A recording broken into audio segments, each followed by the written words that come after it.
Hello friends, இன்றைக்கி நம்ம hotel style வத்த குழம்பு எப்படி பண்ணுறது பார்க்கலாம். வீடியோக்குள்ளே போகலாம் வாங்க. ஃபர்ஸ்ட் நம்ம மிளகு, ஜீரகம், வெந்தயம், கடலைப்பருப்பு, உளுத்தம்பருப்பு, தனியா இந்த எல்லாத்தையும் நல்லா வறுத்துக்கணும். ஃபஸ்ட்டு நல்லா வறுத்து நம்ம அதை பொடி பண்ணி வச்சுக்கணும். நம்ம சேனலில் ஃபர்ஸ்ட் டைம் பார்க்குறீங்கன்னா சப்ஸ்கிரைப் பண்ணுங்கள், லைக் பட்டனை கொஞ்சம் தட்டி விட்ருங்க. நல்லா பொடி பண்ணி வச்சுக்கணும். அப்புறமா இதுக்கு ஒரு தேவையான தக்காளி கொஞ்சம் சேர்த்துக்கணும். நான் 2 தக்காளி, இதையும் நல்லா ஸ்மாஷ் பண்ணி வச்சுக்கணும். நல்லா மிக்ஸி ஜாரில் நல்லா அரைச்சி வச்சுக்கணும். அதுக்கப்புறமா நம்ம வெங்காயம், சின்ன வெங்காயத்தில் பண்ணால் ரொம்ப டேஸ்ட்டாக இருக்கும். என்கிட்ட கொஞ்சமாக இருந்தது, ஸோ அதனால் நான் 2 வெங்காயமே சேர்த்துக்கிறேன். கொஞ்சம் நிறைய பேருக்கு பண்ணணும், அதுக்காக நான் கொஞ்சம் 2 வெங்காயமும் சேர்த்துக்கிறேன்.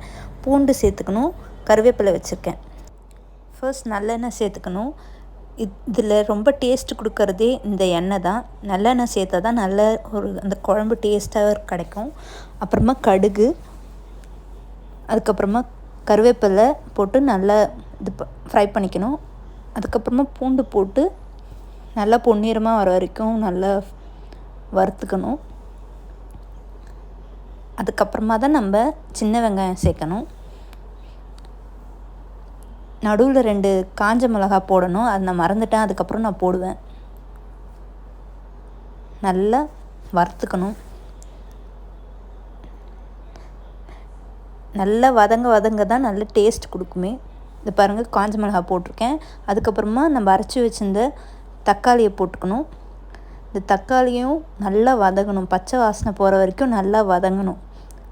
அப்போ தான் அந்த குழம்பு டேஸ்ட்டாக ரொம்ப டேஸ்ட்டாக இருக்கும். அப்புறம் நான் மஞ்சத்தூள், மிளகாத்தூள் போடுவேன். இப்போ வீட்டில் அரைச்சி வச்ச மிளகாத்தூளும் நான் அப்புறமா போடுவேன். மல்லித்தூள் போடணும்.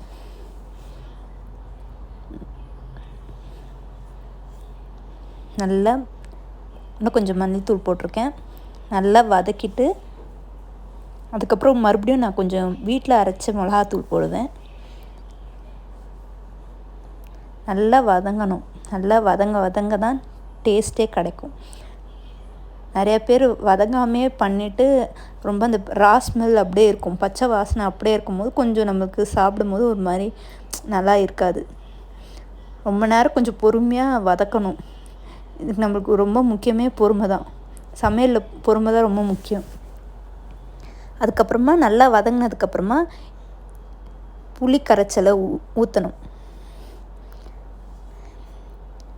என் மாமியார் தான் எனக்கு கொஞ்சம் ஹெல்ப் பண்ணாங்க. நான் வீடியோ எடுக்கும் போது அவங்க தான் கொஞ்சம் எனக்கு புளியை ஊற்றினாங்க. நல்லா ஊற்றிட்டு மூடி வைக்கணும். நல்லா மூடி நல்லா கொதி வரணும். நல்லா அந்த கொதி வரும்போது அந்த எண்ணெய் அப்படியே பிரிஞ்சு வரும். நம்ம வதக்கும் போதே உப்பு சேர்த்துடணும் தேவையான அளவுக்கு. தண்ணியும் நம்மளுக்கு வேணும்னா எவ்வளோ வேணுன்றது நல்லா சேர்த்துக்கணும். ஃபஸ்ட்டு நம்ம அரைச்சி வச்ச பவுட்ரு ஒன்று இருக்குது தெரியுங்களா, அந்த பொடியை நம்ம நல்லா கொதித்து எண்ணெய் பிரிஞ்சதுக்கப்புறமா போடணும். அதுக்கப்புறமா மணத்தக்காளி விதையை நல்லெண்ணெயில் சேர்த்துக்கணும். கொஞ்சம் பொரிஞ்சதுக்கப்புறமா அந்த குழம்புல சேர்த்துக்கணும். இதுதான் ரொம்ப டேஸ்ட் கொடுக்குமே. நல்லா சேர்த்து நல்லா வதக்கணும். நல்லா கிளறிட்டே இருக்கணும். அப்படியே நம்மளுக்கு அந்த கெட்டியாக வரும். கெட்டியாக இருந்தால் தான் அந்த குழம்பே டேஸ்ட்டாக இருக்கும். லாஸ்ட்டாக கொஞ்சம் வெல்லம் சேர்த்துக்கிறேன். அது இன்னும் குழம்போட டேஸ்ட் அதிகரிக்கும். நம்மளோட வத்த குழம்பு ரெடி. அதை நம்ம பவுலில் ட்ரான்ஸ்ஃபர் பண்ணிக்கலாம். சுவையான டேஸ்ட்டான வத்த குழம்பு ரெடி. உங்களுக்கு இந்த வீடியோ பிடிச்சிருந்தா கமெண்ட் பண்ணுங்கள், ஷேர் பண்ணுங்கள், லைக் பண்ணுங்கள், சப்ஸ்கிரைப் பண்ணுங்கள். இது என்னோடய ஃபர்ஸ்ட் வீடியோ. ஏதாவது மிஸ்டேக்ஸ் இருந்தாலும் கமெண்ட்டில் சொல்லுங்கள். ட்ரை பண்ணி பாருங்கள் ஃப்ரெண்ட்ஸ். தேங்க்யூ.